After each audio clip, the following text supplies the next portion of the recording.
Hi, everybody, and happy Halloween. In this update, I'm walking you through Lake Walt as it's been decorated for Thriller Nights, which is a morbidly ghastly, scary week that runs from 24th of October through the 31st. And let's just start with Main Street, where our beloved princess, the unofficial mascot of the park, for, to be quite honest, for lack of better statues, um, isn't her royal self anymore, is she? It's a um, very ghastly appearance. And well, Main Street has changed as well. I still have to find a better name for this street. Maybe something like Rainbow Street or Street of Colors or Boulevard of blah blah blah, whatever. We'll get there. We have some pop-up trees, and I really tried to make them look as plastic as they can. So I'm very happy that they don't sway in the wind. Or actually, they do a bit. You saw that they do, which is a shame because I just want them to look like plastic. Um, and then we got, it kind of reminds me of Christmas. These rafts and everything, but it's very spooky indeed. Moving on and passing a random coffin, we find ourselves among a rather deserted main street. That's because I haven't opened the park to visitors right now. And well, as you know, I still need to dress up the windows, but at least for Halloween or for Thriller Nights, I made them appear a bit more ghastly. Now, these lanterns that have always been deployed with these extra lights for further illumination, they've been adorned with the witch's hat, which I just think looks really nice on them. And I added the little Halloween flag. One thing that really annoys the shit out of me is how this mouse just keeps moving back and forth. But okay, that's a known issue in Planet Coaster.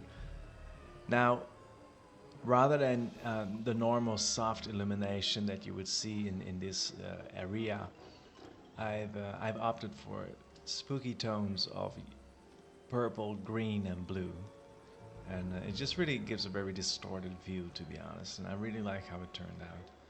So in the middle of Main Street, smack in the middle, I should say, we've got this tomb, which I imagine would every now and then it would kind of start to move, and there's some spooky fog around it. It just really, I really love this one, by the way. They really did good on it. Moving on, there's at the very end of Main Street another little pop-up thing. There's the Tree of Decay, as it's called, and I imagine this will be a yearly installation. I think everything would just come back every year, and yeah, it's really, really, really spooky. I don't think any park would go this far and would go this macabre and morbid. But then again, Lake Walt isn't just your average park. Now, I'm not sure what to think of this retarded little mascot. It's a bit too cute to my taste, but yeah, whatever. I'm just gonna start right here. I normally take a left turn, but I'm starting at this kind of new area, by the way. I haven't shown this one before. I didn't know what to do with these shops, and it turns out I'm just gonna make them in the same style as what we've got here. It needs a bit more dressing up, as you can see. It still feels very new. It's because it is new. It literally is 3 hours old, this area. And we obviously need to fix the signage here. But I imagine the park would have a couple of these little pop-up areas where actors, or animatronics, whatever, would every now and then scare the shit out of our visitors. So that's fun, right? And then we got this one that kind of went rogue. So your eyes would focus on the installation, and suddenly you got someone creeping up on you. I think that'd be really cool. Now, as part of the Halloween installation, which, mind you, is literally just one building, so the moment Halloween is over, I can just easily take everything off. As part of the installation, the Jolly Joker got some green lights to give it that ghastly appearance, and for the rest it just stayed the same. But that can't be said of the Marvelous Manor. Look at that. By the way, a big shout out to N7 for or Mike Sheets, as some of you may know him, for he created this marvelous landscape and this absolutely gorgeous stairs leading up to the manor. He's done a fantastic job, and all I gave him in return was a bridge. We did a park swap, and I just didn't have the time. I thought I was going to have time that week, but I didn't. And then I took a stab at his park, and it seemed like I was going in the opposite direction of what he had in mind. So then I removed that, and in the end, he was just left with a simple bridge. So N7, if you're listening or watching, I'm very sorry, but I'm ever so happy with the work you did on Marvelous Manor. Again, the Halloween decorations, such as the gargoyle and this thing right here and everything, it can be removed. Actually, I can show you. Just like that, boom, we're back to normal. All that's left then is the illumination. Yeah, and it's just, it's wonderful. The ride inside wouldn't change, but it's just such an iconic building that I figured it would have to undergo a very drastic metamorphose, which it did. Now, moving on, we have the Scarecrow, and even the vending station got its little makeover. We're then passing this kind of random, if I'm really honest, this hodgepodge of, what do you call them, pumpkins, jack-o'-lanterns, sorry, that's the word. But it just looks great together. And I really like how you sometimes get this threatening view on the manor. Oh, by the way, yes, that is a skeleton hanging there from a tree. It's these small little details that just kind of make it spooky. This ride hasn't changed. I didn't add anything in terms of Halloween decoration. There's the random jack-o'-lantern every now and then. This reminds me, I need to give the guys their own uniform, but I'm waiting for Frontier to make it easier to color all of your cleaning guys, let's just say red or green or whatever, rather than selecting each and every staff member and changing his outfit, which is, seriously a pain. So as we are encircling the Blue Baron, we are moving to the next installation, and as you can see, the Roaring Twenties area has very much changed. It's amazing what this green, blue, and purple can do to an area. I'm going to swap this car for the new one that we got in the latest very random DLC. I don't know what you guys think about it. I think it has some really great elements, but it does feel like it was kind of let's just put all our leftovers in one DLC. So I'm gonna change this car for that beautiful American lowrider. Here, beyond, we got this beautiful Scarecrow, and with the fire illuminating every now and then, or heating up, I should say, the Scarecrow, and it's a very ghastly thing to look at. I don't know if this would pass security standards, but then again, Lake Walt isn't your ordinary park, is it? So there we go. Now, for the observant watcher, the observant viewer, I should say, you may see that I have finished enveloping the park with trees. So now we got all these trees there, kind of fencing off the park. Even this part now feels very closed. I may do some landscaping behind it just to kind of distract you or to hide the rest. But I'm very happy with how it turned out. Here we got another little performance going on. This should play every 30 seconds, but this is something Planet Coaster needs to fix. No matter what I try, it just, I can show you. It keeps popping up sorry, that's the camera once again going rogue.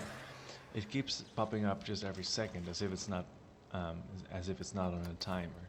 This is what it should look like. Here we go. Right, so you'd be standing here, a very unsuspecting visitor, and you just, you know something's going to happen, right? All you have is this weird box, and suddenly it's growing stakes and everything. But you have no idea. And you're just standing here watching, waiting. And at one point, you just get bored. And, oh, there we go. You know, it really just pops out of the box. I think that'd be hilarious. And it would really fit the whole idea of something scary. All right, let's move on.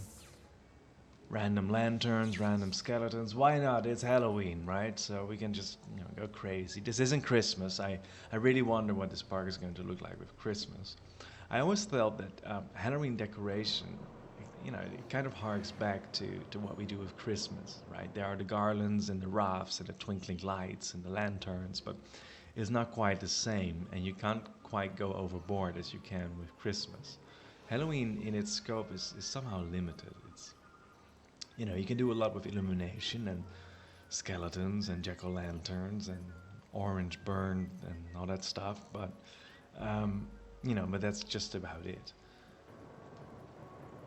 Moving on, we're passing the Blue Baron with its very dramatic airplane, and as you can see, by the way, the Bahrain Beetles, the building where the Dodgem cars are, has also been illuminated in green, which really makes I love green and purple. It's classic scary colors, and it just works so well together.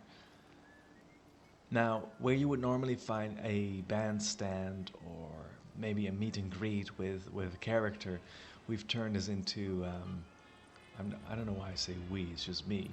I've turned this into I don't know if it's going to be a performance. She's not going to move because the effects are so over the top that it just doesn't feel real anymore, unlike the other animatronics.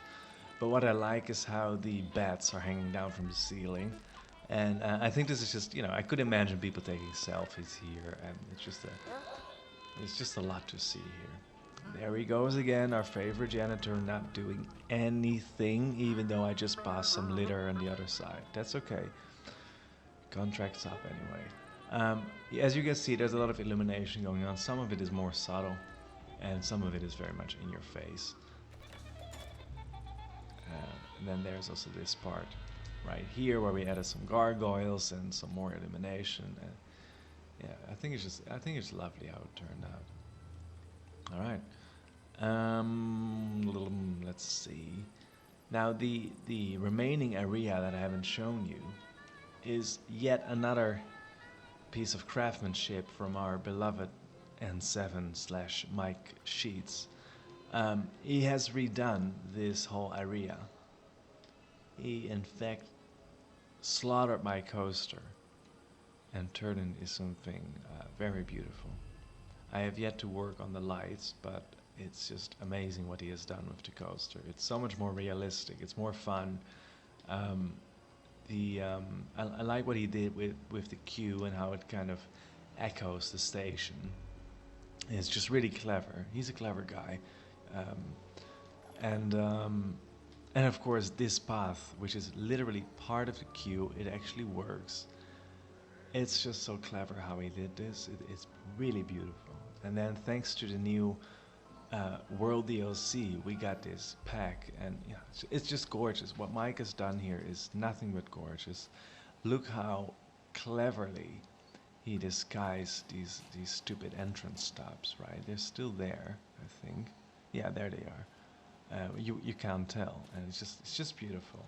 This guy has always been an example and an inspiration to me, and I'm very, very happy what he did to my park. He really upgraded it, and it has motivated me even more to keep going and to keep working on this park. So again, Mike, I'm much obliged. Thank you. He also created this beautiful snake. I first made a snake that just didn't make that much sense, and then Mike worked his magic, and yeah, this is what you get. It's just fantastic. Last but not least, another one that should only perform every 30 seconds, but there's this knight. So you'd be looking at it, assuming it's just an innocent statue, and then at one point it starts charging at you. I thought that'd be exciting. Well, there really isn't much else to tell you. Once Halloween is over, I actually want to start working on the expansion.